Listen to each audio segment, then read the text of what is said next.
All right, ladies and gentlemen, welcome back to Global Studies. Today, we're looking at our myth belief worksheet. If you're needing help with your assignment, I am here to read through the document, go through some questions, and kind of explain what we're looking for and how we're going to do this. If you would like to take a look at the assignment first, give it a read, look at the questions, you might find that you are very capable of doing this on your own. This is good grade level stuff, but I also know sometimes there's distractions at home. There's a lot of things going on, maybe your ability to focus, and that's where I'm going to come in. Usually if you're in the classroom, I can help read these things out loud, direct the class, but if you're at home, you might be a little lost. So let's go ahead and take a look at our assignment. If you haven't opened it already, please pause the video and do that. All right, so looking down, we can see we're on Student Handout 1.1, a creation myth from the Yoruba people of West Africa. Now, as we should always do with these assignments, always read the questions first.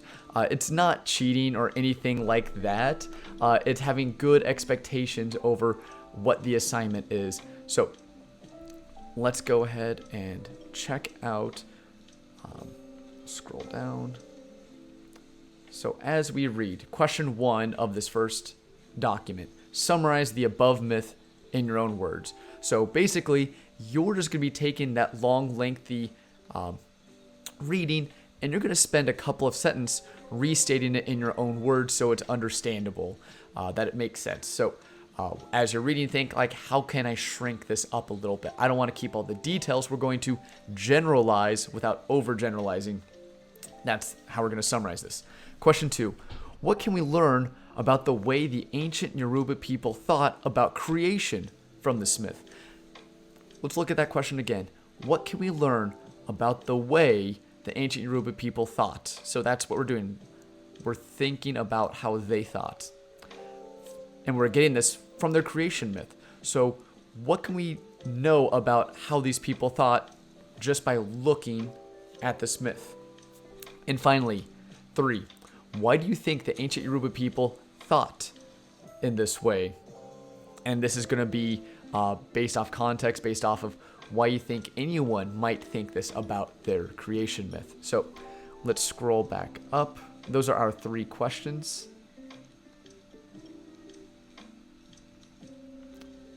And let's get started. So it reads, before creation, Earth was a huge mass of water. Olodumare, the supreme deity and sky god, which deity means God, summoned Obatala, his vice deity, to his presence. He commanded him to begin creation by creating landmass. With a vine attached to a piece of dry soil, Obatala descended on the watery mass and began his job. He dropped the vine and soil to the surface of the water, and with the assistance of a hen and a pigeon, anchored the vine and scattered the soil about. When a portion of the surface had been covered with soil, Obatala eagerly reported to Olodumare the successful completion of the work of creating Earth. Now, a few things we can tell this is a myth immediately because it's talking about the creation of Earth, and there's already things around like hens and pigeons that you would think would need to belong somewhere. Like these are giant space pigeons, they're hens. We don't know. We don't really describe it. Also, all of Earth is started from a dirt clot attached to a long vine, which quite frankly, if you guys were me, if you had a dirt clot attached to a vine or a root, I would just take that and just whack things until I broke the soil off. So I can really imagine Obatala going to this giant wet ball with a space hen and pigeon, and he's taking his vine, he's just whacking at that wet thing, and boom, he created Earth, and he seems quite pleased with himself. Let's read the second paragraph. Olodumare then commanded Obatala to return to the landmass, a place called Ife, to create human beings. Obatala started making human beings out of clay, but he made a mess of his work. Olodumare dismissed him and sent another being named Oduduwa to finish the job correctly. Oduduwa did well. He created the first community of human at Ife and became their leader. Later, he sent several of his own sons to found kingdoms in other parts of the region, and that's how the world became populated. So, this creation myth helps a people describe where they came from, how Earth began, and where humans come from. And if you remember from yesterday, a myth is a story that's widely understood to be just that, a story, a good way to kind of help explain things we don't quite understand, but done so in a way that we still know it's a story. So at this point, go ahead and pause the video and go ahead and fill out those 3 questions. 1, summarize the above myth in your own words. So write it in a few sentences that make sense to you. 2, scroll down. What can we learn about the Yoruba people? So what can we learn about them and what they thought based on this creation myth? Now, give it some thinking. Remind yourself, what is a myth? What are they trying to explain? And actually think about the order in which everything is created. Does that kind of line up to our basic understanding today of how things were created? And finally, why do you think ancient Yoruba people thought in this way? All right, fill out those questions and come back to the video when you're ready.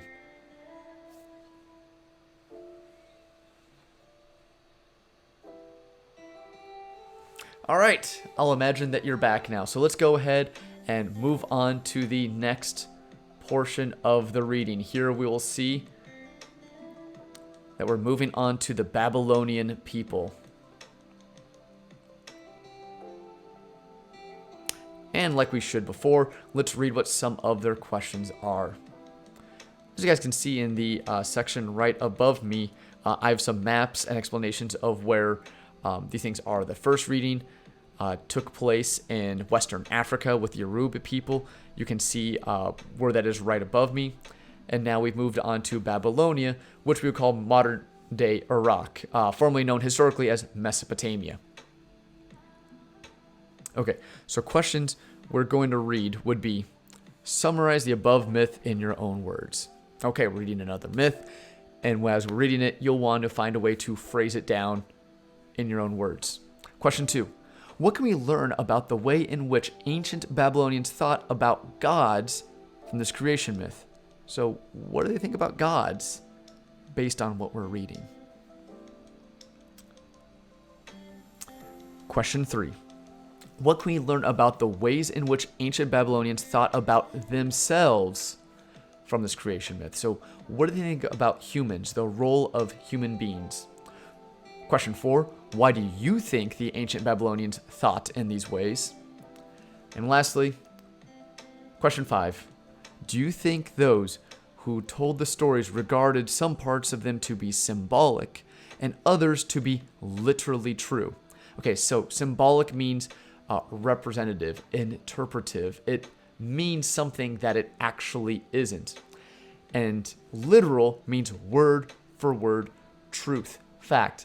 If they say there's a giant space pigeon, that's not an interpretation. They believe there's a giant pigeon in space.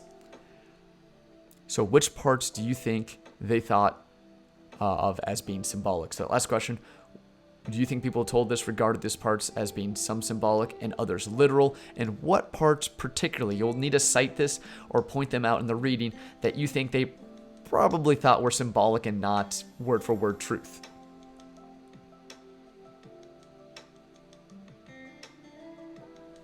Okay, student handout 1.2, a Babylonian creation myth.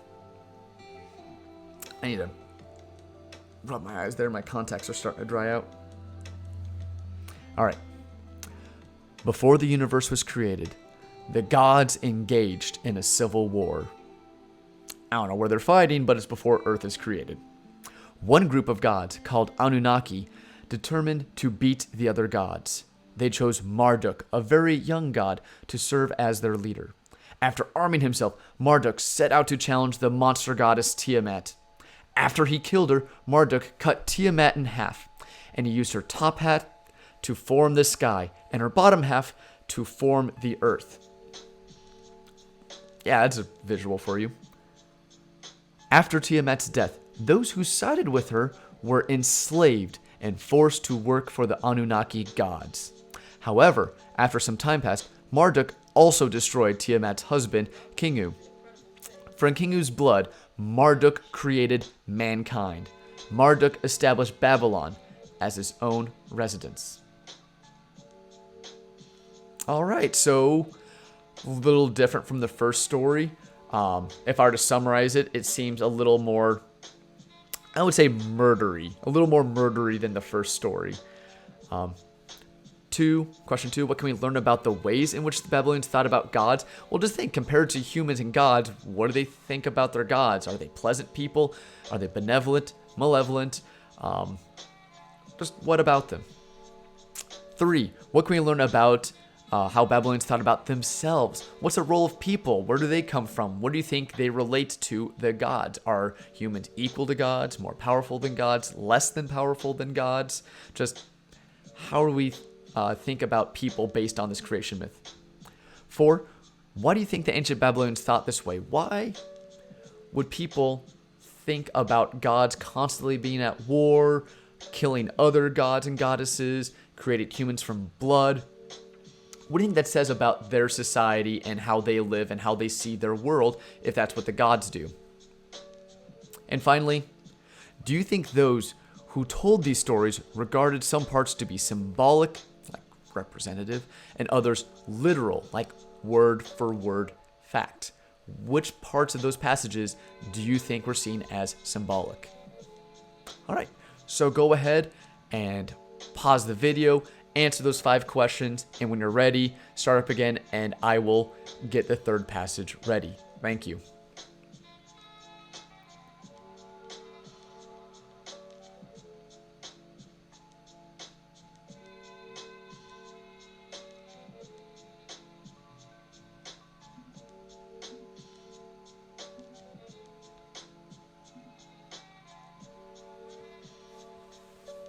If you haven't noticed, the cue for the next reading is me putting my hands up. All right, so we are now on student handout 1.3, Genesis chapter 1. So the first 2 things we read were creation myths, stories widely understood to be just that, stories. Now we're on to a creation belief. Now reminder, beliefs are things that people hold to be true or used to explain things regardless of evidence. That's what makes it a belief of faith. It's not that they need evidence, they just have to hold something true in one's heart to make it so. Now, just like the other assignments, let's scroll down first to the questions so we know what we're looking for as we read. I'm sorry, I promise I'm trying not to be monotone when I speak, but it's tough because the microphone is right here and I don't want to shout at you guys. Okay. Wow, that's a lot of reading. All right, here's the questions. So question 1, how does this chapter of the Bible describe God's role in creation? So what is the role of God in the Genesis creation belief? Question 2, how does this chapter of the Bible describe people's role in the world? So first question is focusing on God and his role. Second question is focusing on people and their role. Question 3, make a list of 5 details from this chapter of the Bible that explains about creation. Now, luckily for us, even though this reading looks long, it's broken up into a lot of sections, and they'll have numbers, so please reference the number that you are quoting so we have an idea what you are talking about. Scrolling to the very top. All right. So if you would like to read this on your own, go ahead and stop the video, answer the questions. If you need help with the reading, I'm about to do so in just a moment. But before I do, a reminder, even though this is Book of Genesis, people properly associate this with just one religion, Christianity. Don't forget that Christianity originally came from an older Abrahamic religion called Judaism. And so this is also the creation myth of the Jewish people. And several centuries after the creation of the Christians, in the 600s, a new group of people called the Muslims come about. And the Islamic people also view this as a creation story. So this isn't just a Christian thing, it's also Jewish and Muslim. These old ancient Abrahamic religions, based off Abraham, if you can see in the map above me, is kind of the root of these teachings. So I want to reinforce that I am not trying to tell you which belief, myth, or theory, which you haven't got to a theory yet, is correct. I'm just giving you a wide range of different topics, and you guys, I'm sure, are smart enough to come to your own conclusions on ways that you want to help explain the mysteries of Earth and the unknown. Where do we come from? Okay, let's read chapter 1. In the beginning, God created the heaven and the earth. 2. And the earth was without form and void. The darkness was upon the face of the deep, and the Spirit of God moved upon the face of the waters. And God said, "Let there be light." And there was light. It's kind of like a light switch, right? And again, I hope you guys feel like that this is teaching the history of these religions, not necessarily a Sunday school feel. I'm teaching this in the context of history and how people perceive the history. And I think it's important that we look at this to get an idea of how others view history. All right, I'll keep on going. 4. I'm going to stop saying numbers too. And God saw the light, and the light was good, and God divided the light from the darkness. And God called the light day, and the darkness called night, and the evening and the morning were the first day. And God said, "Let there be firmament in the midst of the waters, and let it divide the waters from the waters."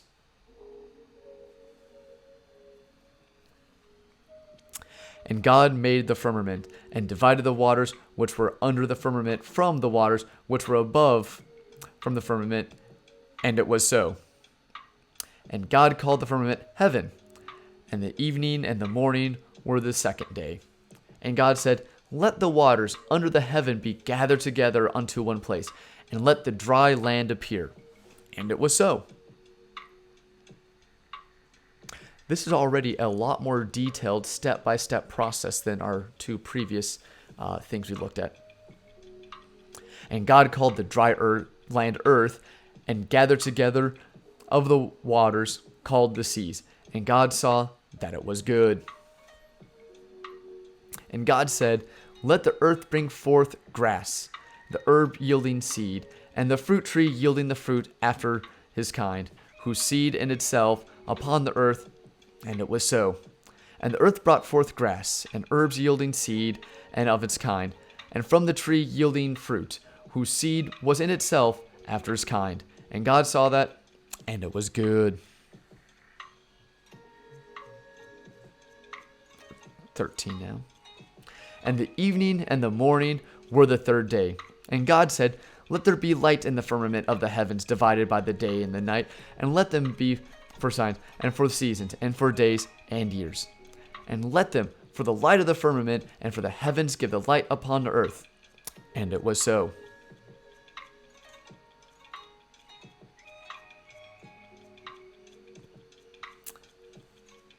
Keep on scrolling. There we go. And God made two great lights, the greater light to rule the day, and the lesser light, and the lesser light to rule the night. He made the stars also.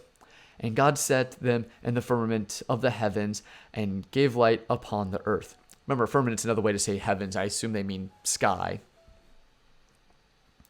And God set to them in the firmament of the heavens, and gave light upon the earth, and the rule over the day and over the night, and to divide the light from darkness. And God saw it, and it was good. And the evening and the morning were the fourth day.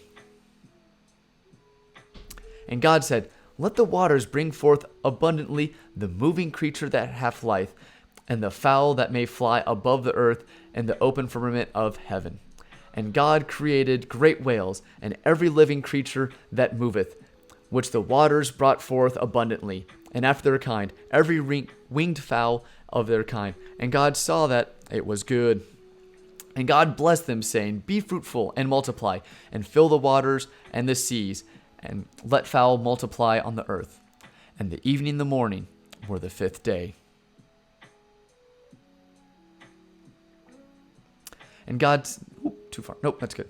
And God said, "Let the earth bring forth the living creatures after his kind, cattle and creeping thing, and the beasts of the earth after his kind." And it was so. And God made the beast of the earth of its kind, and the cattle after their kind, and everything that creepeth upon the earth after his kind. And God saw it, and it was good. And God said, Let me make man in our image, after our likeness, and let them have dominion over the fish in the sea, over the fowl in the air, over the cattle, and over all the earth, and over every creeping thing that creepeth upon the earth. I just want to state that that is my most favorite line of this passage right here. And God said, Let us make man in our image, after our kindness, and let him have dominion over the fish of the sea, and the fowl in the air, and over the cattle, and over all the earth, and over every creeping thing that creepeth upon the earth. I feel like I'm saying that wrong each time. So God created man in his own image, and the image of God created he him. Male and female created he them. Yeah. Grammar was not streamlined back then yet.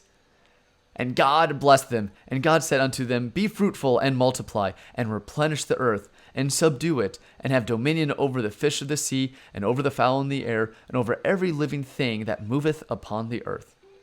And God said, Behold, I have given you every herb bearing seed, which is upon the face of all the earth, and every tree, in which is the fruit of the tree yielding seed. To you it shall be for meat.